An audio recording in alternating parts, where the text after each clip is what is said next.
Pasca gelar perkara khusus pekan lalu, ternyata kasus ijazah Jokowi terus bergulir. Roy Suryo CS akan mengajukan uji lapor independen. Bagaimana membuktikan asli tidaknya ijazah Jokowi dan apakah analisis Roy Suryo CS ini sampai dengan sekarang sudah memenuhi standar ilmiah? Kita bahas bersama Roy Suryo. Selamat sore, selamat malam Mas Roy. Ya, malam Mbak Adri. Ada juga kuasa hukum Joko Widodo, Rifai Kusumanegara. Bang Rifai, selamat malam. Malam Mbak, malam semua. Ya. Dan hadir juga bersama kami pakar psikologi forensik Reza Indragiri. Mas Reza, selamat malam. Halo, selamat malam. Ya, saya mau ke Mas Roy. Mas Roy, saya pikir di akhir penghujung tahun 2025 udah selesai nih kasusnya karena ada gelar perkara khusus minggu lalu. Tapi kok sekarang lagi-lagi ada permintaan baru nih, ingin uji lapor independen oleh BRIN atau UI. Apalagi sih yang mau dicari? Ya, karena begini, ketika malah gelar perkara khusus 15 Desember yang lalu, begitu lihat ijazah seperti ini ya, ini yang maunya disebut ijazah, begitu lihat fotonya, waduh langsung itu bisa jadi bab baru dalam buku baru lagi itu sebenarnya. Emang apa lagi temuannya?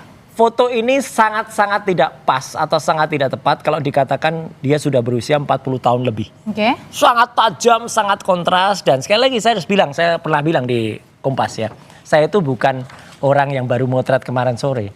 Sejak tahun 77 saya itu udah pegang kamera. 77 loh, saya SD itu udah pegang kamera. Kemudian SMP saya udah pegang kamar gelap. Jadi kita terbiasa melakukan enlarger dan lain sebagainya. Dan tadi yang dikatakan Pak Budi tadi, Kombes Budi selaku Kadif Humas ya.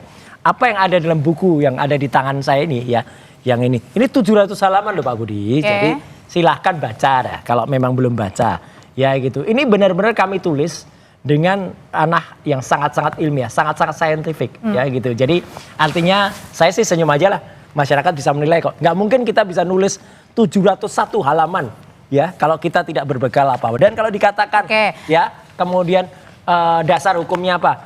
Dulu semenjak tahun 2003 nih saya sudah sudah ditunjuk oleh Pak Samsul Muarif waktu itu adalah Menteri Komunikasi dan Informasi sebagai tim yang menyusun Undang-Undang ITE yang saya tulis di sini dan Undang-Undang Keterbukaan. Balik lagi tadi Mas Roy berkeyakinan bahwa yang ditulis 701 halaman ini berdasarkan saintifik. Iya, sangat ilmiah ini. Sangat ilmiah. Kalau gitu menurut Pak Reza, Mas Reza sendiri yang saya baca bahwa hingga kini tidak ada penilaian apakah perbuatan Mas Roy dan CS ini dikategorikan sebagai scientific error atau scientific misconduct. Ini apa sebenarnya Mas Roy? Saya memikirkannya 3 level gitu. Level pertama adalah ketika dari Polda Metro Jaya mengatakan bahwa ini tidak ilmiah, metodologinya barangkali tidak bisa dipertanggungjawabkan, ada masalah pula dari sisi etik. Saya bertanya, pada aspek metodologi manakah yang dianggap lemah itu? Kalau dianggap ada pelanggaran etik, etik manakah yang dianggap dilanggar itu? Demikian pula aspek-aspek keilmuan lainnya. Namun, masuk ke level 2. Anggaplah yang dinyatakan oleh Polda Metro Jaya adalah kebenaran. Walaupun kebenaran itu tetap harus diuji di ruang sidang ya. Tapi sekarang kita pakai asumsi dulu bahwa apa yang dinyatakan oleh Polda Metro Jaya adalah kebenaran.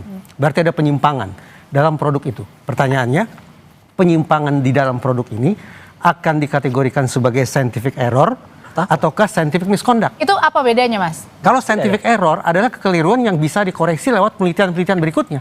Replikasi keilmuan itu biasa saja. Orang yang kemarin meneliti arah terbitnya matahari, hari ini bisa diteliti lagi karena bumi bergeser dan seterusnya dan seterusnya dan seterusnya. Itu scientific error. Kewajaran biasa. Sementara kalau scientific misconduct ini memang menyangkut suatu tata krama, kepatutan dan seterusnya. Nah, anggaplah, sekarang saya pakai anggaplah lagi nih. Kalau itu scientific error, maka sudah jelas harus diperbaiki, harus dikoreksi lewat scientific effort berikutnya. Bentar, scientific research berikutnya. Kalau scientific error ini dalam artian bahwa si pembuat makalah atau si penuding ini berarti artinya tidak ada intensi, tidak ada intensi buruk. Dia punya intensi keilmuan. Namun manusia kan tidak ada yang sempurna. Yang namanya metodologi itu juga beragam sifatnya. Esok hari boleh jadi ilmuwan menemukan metode yang lebih canggih lagi untuk menguji objek yang disebut sebagai ijazah ini. Itu namanya scientific error. Biasa saja itu. Kalau scientific misconduct ini memang sekali lagi menyangkut masalah kepatutan. Nah, sekarang kita berandai-andai. Masuk ke level ketiga. Anggaplah ini adalah wujud scientific misconduct. Pertanyaannya, sang pelaku harus dijatuhi sanksi apa? Apakah sanksi pidana? Ataukah sanksi dari sisi etik, misalnya dari perguruan tinggi atau dari organisasi profesi? Itu siapa yang bisa mengetahui itu masuk kategori tadi yang sengaja atau nggak sengaja? Misalnya, saya tanya, Mas Roy dari fakultas apa? ini penelitiannya terkait bidang apa. Ya. Maka saya bayangkan ada fakultas di situ, ada perhimpunan ilmuwan di situ yang barangkali bisa memberikan penilaian. Pada akhirnya orang yang dianggap melakukan scientific misconduct ini akan dijatuhi sanksi seperti apa? Etik atau bukan? Nah, sebagian ilmuwan di luar memang mengatakan untuk scientific misconduct yang sifatnya ekstrim, kalau perlu bisa dijatuhi sanksi pidana. Tapi tetap muncul persoalan. Kalaupun dijatuhi sanksi pidana seperti apa? Apakah penjara? Apakah hukuman seumur hidup? Ujung-ujungnya para ilmuwan mengatakan, yang tadi mengatakan bahwa scientific misconduct ekstrim pun bisa dijatuhi sanksi pidana, bentuk sanksinya adalah misalnya pengabdian masyarakat, mengedukasi para ilmuwan muda, bentuk-bentuk sanksi yang sama sekali tidak ada urusannya dengan badan terhadap orang yang dianggap pelaku misconduct tersebut. Itu artinya, sekali lagi menurut saya, tidak jadi persoalan besar bahwa Polda Metro Jaya menilai bahwa ini bukan produk ilmiah, tidak jadi persoalan. Oleh karena itu, berikan kesempatan bagi fairness agar bisa bekerja. Apa itu fairness? Proses penegakan hukum yang memberikan ruang yang setara bagi kedua belah pihak. Polda Metro Jaya sudah mengklaim bahwa mereka sudah melakukan kerja ilmiah lewat puslapor. Silakan, saya hormati itu. Tapi namun dari sekali lagi, sebelah, dengan prinsip fairness, maka dari kubu seberang yaitu defendant atau terdakwa juga harus punya ruang yang setara untuk melakukan pengujian terhadap objek tersebut. Tapi kalau dari menurut Bang Rifai sendiri sebagai kuasa hukumnya Pak Jokowi, ini masuk yang mana tadi? Apakah memang benar-benar unsur ilmiah tadi? Apa ada yang justru memang sengaja untuk melewatkan unsur-unsur ilmiah itu sehingga ada mungkin saja ya ada intensi di situ? Saya langsung menanggapinya dengan fakta ya. Lagi-lagi tempo selidiki yang kami laporkan adalah 22 Januari hingga 30 April di mana Bang Roy Suryo dan kawan-kawan. Berarti udah mau setahun nih kasus ya? 31 kali melakukan expose di media ya. Dan perlu dicatat di 31 objek itu tidak ada satu kalimat pun menyatakan dirinya sedang melakukan penelitian. Tidak ada satu kalimat pun yang menyatakan dia sedang melakukan kegiatan akademis. Sama sekali tidak, boleh cek, publik bisa lihat. Ya. Jadi clear itu nggak ada urusan akademis, urusan penelitian. Lalu setelah kami laporkan, sebulan kemudian mereka langsung merubah menyusun strategi pembelaan, mengklaim diri sebagai peneliti. Ya. Dan ini sebenarnya lagu lama lah dalam setiap perkara pencemaran nama baik. Dan menurut saya ini salah satu cara untuk menyesatkan penegakan hukum ya. Tapi cara-cara ini menurut saya juga tidak semudah itu, tidak semudah itu penegak hukum, polisi, jaksa, dan hakim bisa dibohongi ya. Karena kembali lagi itu baru muncul dan lucu lagi bisa kita lihat. Kalau betul penelitian kok bukunya baru selesai di bulan Agustus, tapi sudah. Tapi mungkin nggak sih tadi dalam waktu 1 bulan ada 700 halaman. Mencemarkan nama baik di media berulang-ulang dari Januari sampai April. Padahal bukunya baru cipta bulan Agustus. Ini lagi-lagi hanya alibi yang dibangun untuk pembelaan. Dan menurut saya kita tidak akan terkecoh lah penegak hukum dengan apa yang dilakukan oleh rekan-rekan Pak Roy CS dan kawan-kawan. Termasuk juga penyidik ya, artinya penyidik juga mengetahui ini. Dan pada saat mereka melakukan pembelaan dengan penelitian juga sudah diimbangi dengan 22 ahli.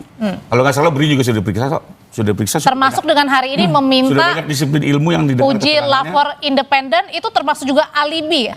Iya, kalau itu ijazah. Beda. Kalau yang ini kan tindakan yang dilakukan Bang Roy Suryo dan kawan-kawan ya. Nah, lalu soal apa namanya minta independen langsung musnah ya.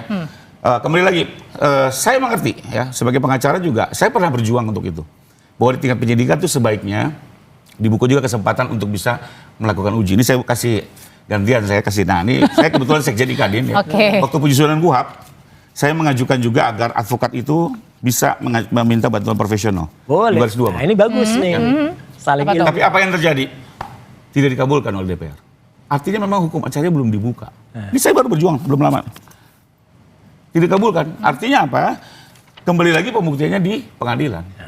Betul Bang Reza, ini nggak seimbang. Saya juga nih. Tapi ternyata ditolak oleh DPR di penyusunan KUHP yang baru. Apalagi khusus di perkara pencemaran ini Mbak, diatur di pasal 312. Bahwa pembuktiannya hanya boleh di persidangan. Saya bacakan pasalnya. Pembuktian akan kebenaran tuduhan hanya dibolehkan dalam hal sebagai berikut. 1. Apabila hakim memandang perlu untuk memeriksa kebenaran itu guna menimbang keterangan terdakwa bahwa perbuatan itu dilakukan demi kepentingan umum atau karena terpaksa untuk melakukan pembelaan diri. Kedua, apabila seorang pejabat and so on. Artinya membuktikan kebenaran tuduhan bahwa ijazah itu palsu misalnya gitu ya, kan tuduhannya palsu. Itu hanya boleh dilakukan dengan izin hakim. Oke, tapi waktu kemarin pada saat Dan digelar saya oke kalau itu dilakukan di pengadilan. Nggak ada, pada ini saat nggak digelar muncul. perkara khusus ditunjukkan ijazah itu pembuktian juga? Dan ada. Kalau itu kan lebih kepada Beda ya? penasaran ingin melihat. Oh, oke. Dan memang bukan pembuktian. Ya. Sekalipun waktu keluar berbeda-beda pandangan. Jadi waktu gelar perkara khusus tidak ada yang namanya uji saintifik, tidak Nggak ada, ada. nggak ada. Itu semata-mata mengandalkan penginderaan saja. Dan itu Iya. nggak bisa dipakai. Iya. Karena kalau Iya, lagi makanya harus diuji secara lab. ketika kan. ada seseorang yang bilang saya sudah megang, sudah ada, nggak ada megang, mau megang aja nggak boleh kok, apalagi meraba. Tapi yang jelas gini, apa yang tadi Pak Rifai ya, saya sih objektif appreciate ya, dengan tadi sudah mulai menunjukkan beberapa hal yang ilmiah kayak tadi yang upaya. Itu kan selama ini nggak pernah ada dari kubu sono.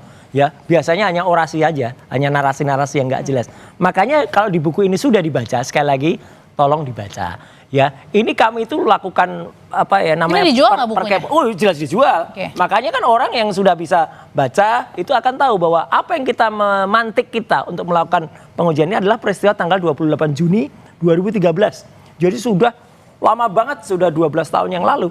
Dan itu sebuah diskusi yang waktu itu moderatornya kebetulan ada Direktur Utama Kompas ya, gitu Mbak Rosi. Kemudian juga ada Jokowi, ada juga Buya Safi Ma'arif dan juga Prof Mahfud.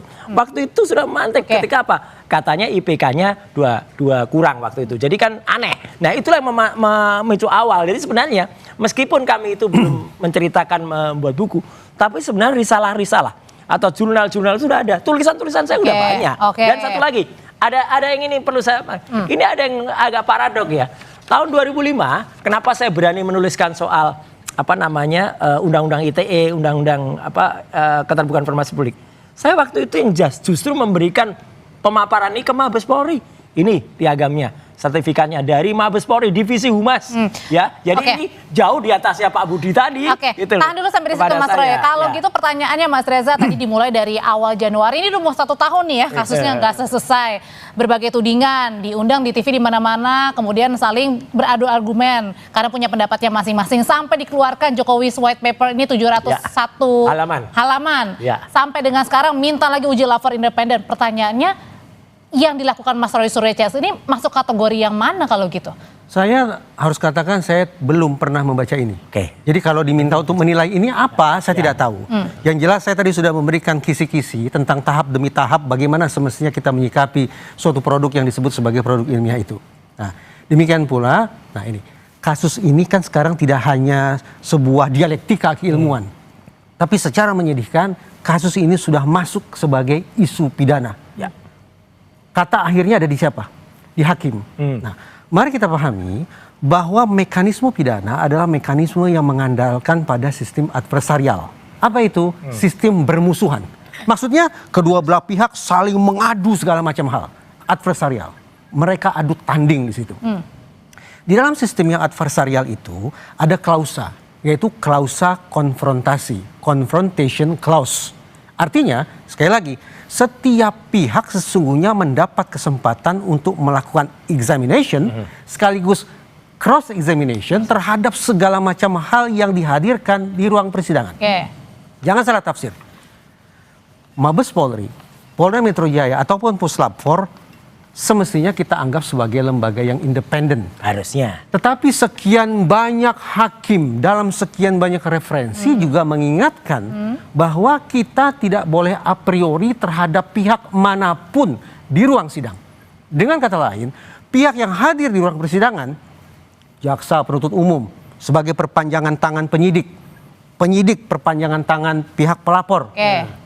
Boleh mereka mengangkat klaim ini kebenaran versi kami. Tetapi jangan salah, pihak sebelah, terdakwa dan penasihat hukumnya juga harus punya kesempatan mengajukan klaim yang setara. Sampai pada akhirnya di meja majelis hakim tersedia 2 versi kebenaran saintifik.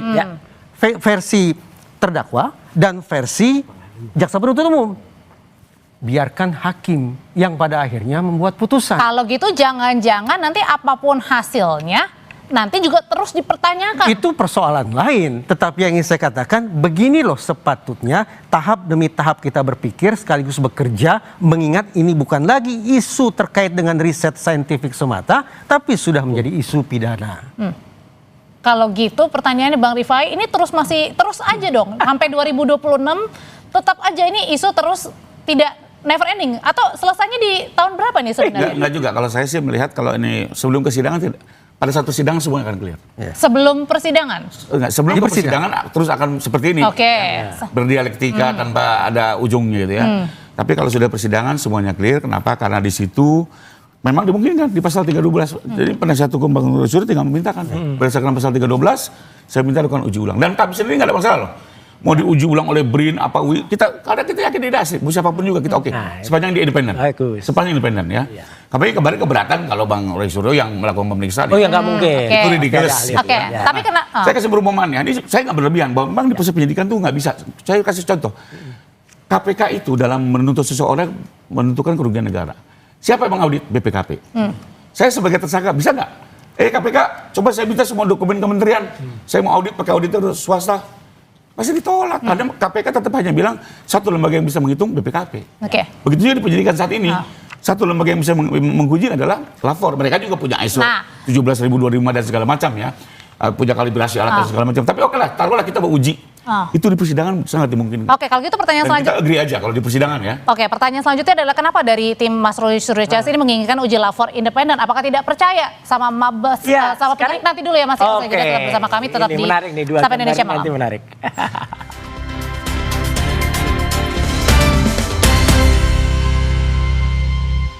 Kan sebenarnya kalau menurut tadi Independen. Mas Reza sudah menjelaskan detail ya mengenai apa perbedaannya, ada intensi atau enggak begitu, tapi harus dikembalikan lagi nanti di pengadilan yang akan menentukan, yang akan kita tahu. Tapi kalau dari pengacara sendiri Bang Rifai ini masuk tadi dari mana? Saya dulu dari awalnya sebelum sampai ke sana. Jadi Mas Roy menuntut adanya fairness.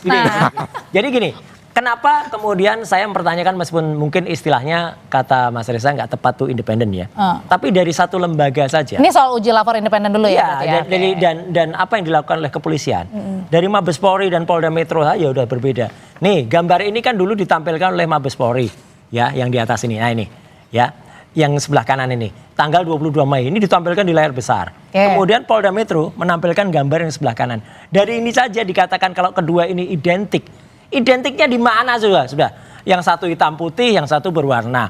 Yang satu ada lipetan, yang satu tidak. Yang satu logonya lebih mendatar, yang satu logonya lebih vertikal. Dari ini saja. Tapi kan jadi tulisannya kayaknya sama-sama juga, Mas. Loh, memang enggak inti, tapi kalau ini jelas misalnya ini dipadukan, kemudian dua-duanya transparan. Ini jelas tidak identik.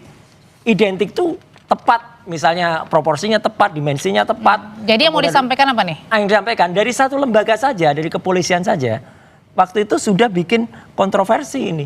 Jadi makanya kita challenge ya, kita tantang. Kenapa hasil yang dari Mabes Polri itu kemudian tidak kita percaya? Apalagi yang kemarin. Saya luruskan sedikit, Pak. Ya, apalagi yang kemarin ketika foto ini sangat-sangat terlalu amat sangat tajam.